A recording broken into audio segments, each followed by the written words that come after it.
नमस्कार दोस्तों। पिछली वीडियो में हमने देखा कि ईरान और इजराइल का युद्ध क्यों हुआ। अब बात करते हैं कि किसकी सेना कितनी ताकतवर है, अमेरिका की बमबारी का क्या असर हुआ और ईरान की आगे की रणनीतियां क्या हो सकती हैं। इसराइल ऑपरेशन राइजिंग लायन शुरू किया 13 जून को ईरान के खिलाफ। टारगेट किए ईरान के missile base, nuclear sites, drone फैक्ट्रियां। जवाबी कार्रवाई में ईरान ने ईरान के आईआरजीसी और कुद्स फोर्स ने जवाबी हमले किए, लगभग 700 मिसाइलों से ज्यादा इसराइल पर दागी। लेकिन अब संदेह है कि स्टॉक कम हो रहा है। सैन्य ताकत की अगर हम तुलना करें तो इसराइल के पास F-35 जैसे स्टेल्थ जेट हैं, आयरन डोम, डेविड स्टिंग जैसे दुनिया के सबसे उन्नत एंटी मिसाइल सिस्टम है। सबसे बड़ी बात, अमेरिका जैसा ताकतवर साथी है। वहीं दूसरी ओर ईरान की अगर हम बात करें तो ईरान के पास 2000 से ज्यादा मीडियम रेंज बैलिस्टिक मिसाइल्स हैं, ड्रोन वॉरफेयर में मास्टर है।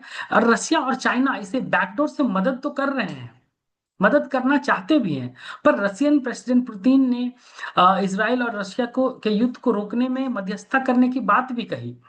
रशिया के साथ ईरान के संबंध अच्छे हैं, पर उसे डर है क्योंकि दूसरी ओर इसराइल का साथ दे रहा है अमेरिका। बीते दिनों में रशिया का इसराइल के साथ भी रिश्ते बहुत अच्छे हुए हैं। यही कारण है कि वो डायरेक्ट वॉर में इन्वॉल्व होना नहीं चाहता।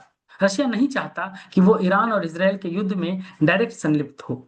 वही दूसरी ओर इसराइल के साथ है अमेरिका जैसा मजबूत दोस्त, जो खुलकर समर्थन दे रहा है, जिसने बीते रात अपने बी टू स्टेल्थ बॉम्बर को भेजकर ईरान के न्यूक्लियर साइट्स को नस्तो नाबूद कर दिया, तबाह कर दिया।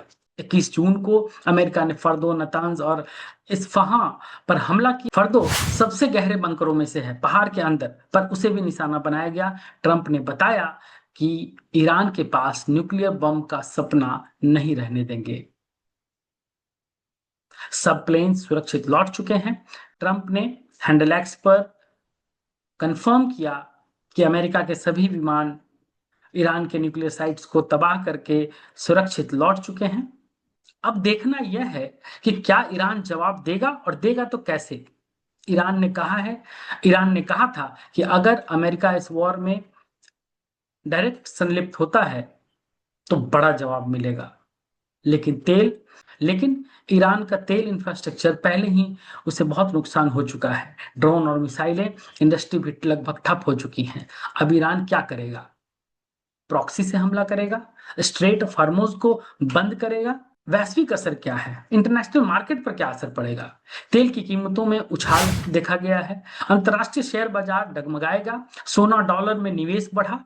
भारत, चीन, यूरोप सभी देश चिंतित हैं। अब दुनिया एक और बड़े युद्ध की ओर बढ़ रहा है।